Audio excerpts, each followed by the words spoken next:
नमस्कार साथियों, मैं आप सभी का मित्र, दोस्त एवं युवा साथी सर्वेश कुमार मौर्य, राष्ट्रीय अध्यक्ष विश्व मौर्य परिषद। लेकिन आज जो मैं चर्चा करने वाला हूँ, यह एक समाज का सदस्य होने के नाते, यानी मौर्य समाज का सदस्य होने के नाते बस अपने कर्तव्यों को याद करूँगा और हर एक सदस्य का कर्तव्य क्या होना चाहिए, बस उसी पर मैं चर्चा करने वाला हूँ। जैसा कि आए दिन मौर्य समाज के ऊपर तमाम प्रकार के अत्याचार, शोषण और तो और अनेक प्रकार के जो है कि आपदाएं आ चुकी हैं। हालांकि ये किसी से नहीं छुपा हुआ है कि मौर्य समाज राजनीति में नहीं है। राजनीति में है, मौर्य समाज राजनीति में है, बिजनेस में है, शिक्षण संस्थान में भी है और बड़े बड़े उद्योगपति भी हैं। लेकिन बस समस्या कहाँ हो रही है? अंदरूनी कनेक्टिविटी, समझ रहे हैं? यानी अंदर से जो बैकग्राउंड में एक दूसरे से मेल मिलाप होना चाहिए, ये नहीं है। तो समस्या यहाँ उत्पन्न हो रही है। इसलिए अभी कुछ ही दिनों बाद हम लोग पूरा प्रदेश का, यानी उत्तर प्रदेश का 75 जिला, बाकी पूरे भारत में भी ये कार्य शुरू होने वाला है। हमें खाली हमारी टीम आपके यहाँ जाएगी और आपको केवल समय देना है, ना रुपया ना पैसा। बस आपको समय देना है और अंदर से कैसे कनेक्ट करना है, अंदर की कनेक्टिविटी क्या होगी, उसके आधार क्या होंगे, वो पूरा सिस्टम काम कैसे करेगा, वो पूरा समझाया जाएगा। तो इसलिए हमें ज़रूरत है अंदरूनी समरसता और समता की, है ना। तमाम पार्टियां, तमाम संस्थाएं बनी हैं, ये अपार खुशी की बात है। लेकिन यह सास बहू के जैसा एक दूसरे पर हमला बोलते रहते हैं आपस में ही, जबकि ऐसा नहीं होना चाहिए।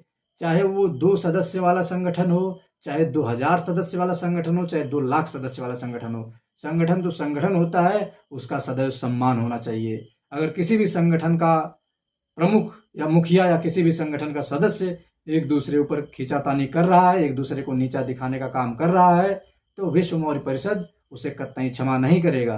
क्योंकि सभी संस्था, सभी संगठन या सभी हमारे समाज के पार्टियां सब सम्मानित हैं और सब सम्मान के पात्र हैं। सबको उचित सम्मान मिलना चाहिए। किसी के ऊपर कोई भी टीका टिप्पणी नहीं, ये कतई बर्दाश्त नहीं किया जाएगा, चाहे वो कोई भी हो।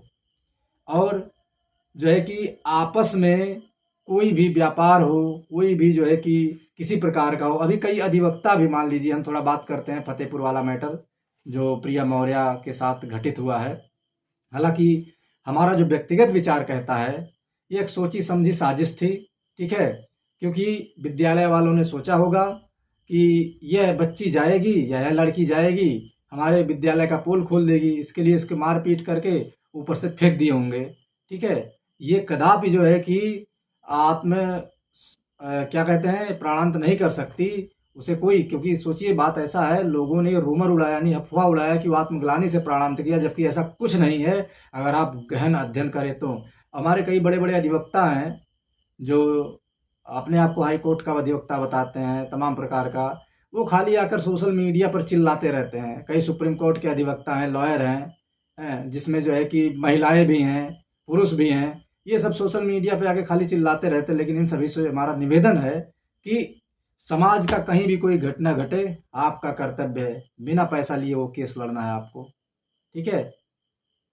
क्यों जो है कि उतना ऊपर जा करके आप आश्वासन देते हो कि हम समाज के लिए कार्य करते हैं, समाज के लिए करेंगे, लेकिन जब ऐसा कांड होता है तो आप लोग जो है कि खाली सोशल मीडिया पे आकर कह देते हो कि हम ये कर देंगे, वो कर देंगे। खाली जो है सेंसिटिव शब्दों का उपयोग करके सोशल मीडिया बवाल छेड़ देते हो, लेकिन ज़मीनी स्तर पे कुछ नज़र नहीं आता है। एक दूसरे, चाहे वो समाज का व्यक्ति किसी भी पार्टी में हो, उसको गाली देने लगते हो, उसके ऊपर निशाना साधने लगते हो। अरे निशाना साधना तो मैं खुलकर कहता हूँ, आपका शोषण करने वाला, आज मैं बता दे रहा हूँ, आपका शोषण करने वाला, मौर्य समाज का पतन करने वाला, गिनती गिन लीजिए। मौर्य समाज का पतन करने वाला सबसे प्रमुख नंबर पे आता है बाहरी व्यक्ति। बाहरी व्यक्ति कौन है? 1500 ईस्वी पूर्व, जहाँ तक ऐतिहासिक बात है, वो तो मान लीजिए लोग कहते हैं कि 1500 ईस्वी पूर्व सवर्ण लोग आए। उसके तत्पश्चात जो है कि ये आपका इस्लाम आया। फिर उसके बाद क्या होता है कि ये आपका ईसाई हो गया। फिर ईसाई तो ईसाई, आपके जो नवयानी बौद्धिस्ट हैं, मौर्य साम्राज्य के पतन का ये भी एक प्रमुख कारण है। तो इसके लिए आप सभी अपनी मातृभूमि और अपने सम्राटों के प्रति, अपने पूर्वजों के प्रति कृतज्ञता व्यक्त कीजिए और अपने अपने कर्तव्यों का निर्वहन कीजिए। कौन कौन सा धर्म मान रहा है, कौन कौन सा पहनावा पहन रहा है, कौन कौन से शौक श्रृंगारों में संलिप्त है, उस पर ध्यान नहीं होना चाहिए। आपका ध्यान होना चाहिए कि आपकी बिरादरी का है। इसमें हम ब्राह्मणों को धन्यवाद देना चाहेंगे कि चाहे वो हजारों संख्या में बट जाते हैं, हजारों टाइटलों में बटे होते हैं, चाहे वो जो है कि हजारों संगठन में बटे होते हैं, लेकिन वो कहते हैं हम ब्राह्मण समाज से हैं। तो मैं जो है कि अब क्या बताऊं, कष्ट होता है। जितने टाइटल है उतना वंशावली बन गए हैं। कोई भगवान का वंशज बनता है, कोई नास्तिक बनता है, कोई आस्तिक बनता है। कुछ चैनल चल रहे हैं जो सम्राट अशोक के ऊपर टीका टिप्पणी करते हैं और कहते हैं कि कोई ऑथेंटिक प्रमाण है नहीं।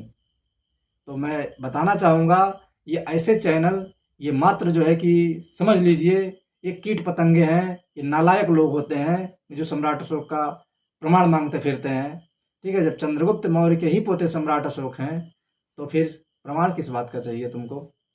तो इसलिए ऐसे चैनलों को लोग फॉलो कतई ना करें, ऐसे पेजों को फॉलो कतई ना करें, क्योंकि आपको खाली और खाली जो है कि मस्तिष्क रूप से डिस्टर्ब करने का वो लोग प्रयास करते हैं, ताकि आप प्रमाण ढूंढने में व्यस्त रहें और वो लोग मलाई खाते रहें। इसके लिए आप लोग इस प्रकार के उलझनों में ना उलझें और अंदरूनी कनेक्टिविटी बनाएं, यानी अंदर से। देखिए, व्यक्तिगत दुश्मनी घर तक रखिए, जो व्यक्तिगत दुश्मनी है वो घर तक रखिए। बाहर समाज में जब निकलते हो तो तीसरे समाज को पता नहीं चलना चाहिए कि व्यक्तिगत आप लोगों में बनती नहीं है। अगर इस प्रकार आप नहीं कर सकते तो मान के चलिए वह दिन दूर नहीं, जो बचा कुचा है वह भी चला जाएगा। नहीं बचने वाला है, कोई भी चीज़ नहीं बचेगा। इसलिए मेरा निवेदन है और आप सभी के लिए सुझाव है कि अंदर की जो मजबूती है उसे बनाए रखिए, क्योंकि अंदर की मजबूती से ही आप किसी भी लक्ष्य को भेद सकते हैं, अन्यथा कुछ नहीं कर सकते। कोई ब्राह्मणत्व करना चाहता है, पंडिताई करना चाहता है तो उसको प्रोत्साहित कीजिए। कोई बौद्ध बनते बन के कुछ करना चाहता है उसको प्रोत्साहित कीजिए। कोई जैन मुनि बन के कुछ करना चाहता है उसको प्रोत्साहित कीजिए। कोई डॉक्टर बन के कुछ करना चाहता है उसको प्रोत्साहित कीजिए। कोई साइंटिस्ट बनना चाहता है उसको प्रोत्साहित कीजिए। कोई नेता बनना चाहता है उसको प्रोत्साहित कीजिए। कोई समाज सेवक बनना चाहता है उसको प्रोत्साहित कीजिए। कोई किसान है तो उसको प्रोत्साहित कीजिए। सबको जो है कि उत्साहित करते रहिए, ये आपका कर्तव्य है। समाज के लोगों, किसी के ऊपर कोई टीका टिप्पणी फालतू बर्दाश्त नहीं की जाएगी, सबका हिसाब किया जाएगा। ठीक है, और जो बड़े बड़े करोड़पति संगठन है, लखपति संगठन, उन सभी को के लिए भी एक सुझाव है कि एक दूसरे के ऊपर टीका टिप्पणी करना उचित नहीं है, किसी को नीचा दिखाना उचित नहीं है। आपके समाज का संगठन है, यदि आप जो है कि उसे सम्मान नहीं देंगे, तीसरा सम्मान नहीं देगा, उसके साथ कुछ घटना घट जाएगी, फिर कैंडल मार्च निकालते रहना, फिर बार बार यही कहना सास बहू के जैसा कि मैं गया था तुम नहीं गए थे, मैं गया था तुम नहीं गए थे। आज भी मैं देख रहा हूँ कि प्रिया मौर्य के क्षेत्र में प्रिया मौर्य के परिजनों से मिलने कितने लोग गए, सब लोग गए, लेकिन अलग अलग गए, एक साथ कोई नहीं गया। कुछ संगठन ऐसे हैं जिलाधिकारी को ज्ञापन दे रहे हैं, कुछ ऐसे हैं जो है कि एसपी को ज्ञापन दे रहे हैं, कुछ कहीं क्या कर रहे हैं, कुछ मीडिया में हैं। जो दे तो रहे हैं, ये बड़ी अच्छी बात है, यहाँ ये लोग जो है कि धन्यवाद के पात्र हैं, इनकी सराहना की जानी चाहिए। लेकिन यही दूसरा पहलू क्या है, ये लोग और अन्य संगठनों की बुराई करने लगते हैं, अन्य संगठनों को गाली देने लगते हैं। तो ऐसे लोगों को समाज में क्या समझा जाए, समाजद्रोही या कुछ और, ये आप तय करेंगे। तो इसलिए अपने समाज के लोगों के साथ खड़े रहिए, ये बहुत अच्छी बात है, लेकिन कभी भी एक दूसरे को गाली नहीं देना चाहिए, एक दूसरे के ऊपर निशाना नहीं साधना चाहिए, इस बात का विशेष ख्याल होना चाहिए। तो ज़्यादा मैं कुछ नहीं कहूँगा, वीडियो बहुत बड़ा हो जाएगा। तो आप लोग, मैं ये नहीं कहूँगा आप शेयर कीजिए, लेकिन जो बात मैं कह रहा हूँ, ये बात यहाँ से ले जा करके आप लोग अपने अपने स्तर से समाज के लोगों को बताइए और समाज के लोगों को समझाइए, ताकि समाज हमारा फिर से एकजुट हो सके। मुख्य कमजोरी आ रही है एकजुटता की। आपका एससी समाज भी एकजुट हो गया है, ओबीसी में यादव समाज एकजुट हो गया है, ओबीसी में कुर्मी समाज एकजुट हो गया है, लेकिन मौर्य समाज जो है कि एक दूसरे की तलवा चाटने में व्यस्त है। कोई जाता है, आपस में भाई भाई झगड़ा कर लेते हैं, कोई जाता है उपधिया की 50,000 दे देता है, पंडित जी हमारे तरफ से लिए, आप थाने पे थोड़ा देख लीजिए। कोई जाएगा दुबे के यहाँ दे देगा, लेकिन वह व्यक्ति यदि वही बिना पैसा दिए अपने भाईवा से ही बैठ के बात कर लेता, तो ना तो पैसा जाता, ना तो इज्जत जाता, ना तो कोर्ट कचहरी जाना पड़ता, और ना ही जो है कि किसी प्रकार का जान माल का खतरा होता, ना ही आपके अंदर तक कोई घुस पाता। आपको पूजा पाठ कराने में आपत्ति है तो आपके विश्व मौर्य परिषद में दर्जनों आचार्य हैं वैदिक परंपरा से पूजा पाठ कराने वाले। आप यहाँ से ले जाइए, बिरादरी के हैं आपके, मौर्य बिरादरी के हैं, बैन कर दो पंडितों को, कोई वो नहीं है।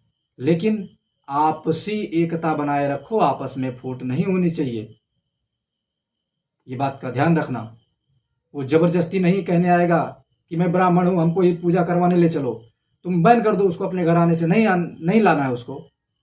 तुम अपने समाज का विद्वान ले आओ ना, कौन रोक रहा है? लेकिन किसी की आस्था पे चोट कतई नहीं, ये बात का विशेष ध्यान रखना। ठीक है मित्रों, वीडियो काफ़ी बड़ा हो रहा है, मिलते हैं अगले वीडियो में। तब तक के लिए आप सभी लोग हंसते रहें, मुस्कुराते रहें और आपसी एकजुटता बनाए रखें। बहुत बहुत धन्यवाद। नमस्कार। जय हिंद, वंदे मातरम।